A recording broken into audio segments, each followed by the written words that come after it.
Hi guys, ayan, magluluto na naman ako ulit. Another cooking vlog. At nandiyan yung anak kong makulit. At sabi niya, siya na lang daw magluto at turo ko na lang daw sa kanyang tamang gawin. Kaya ayan, sabi ko, ano niya na yung bawang.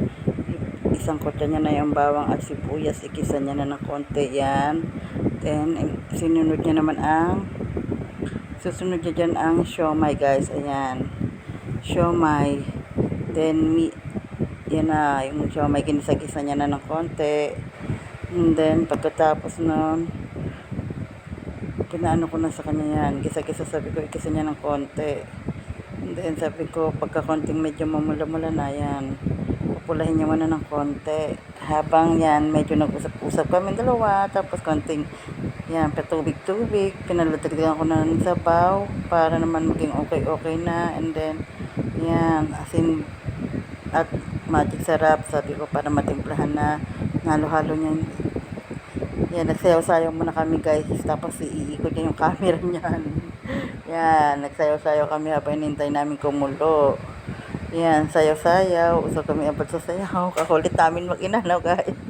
Yan, o yan, doon nilagay niya na yung, ipapatiin niya ng itlog para mailagay niya na. Pagkatapos niyan, nalo-halo ko muna habang binabati niya yung egg. Nailagay niya na, isusunod niya naman yan guys, yung miswa. And then, sabi ko, dagdagan ng tubig at medyo nahihigop ng sabaw at asin at magic sarap.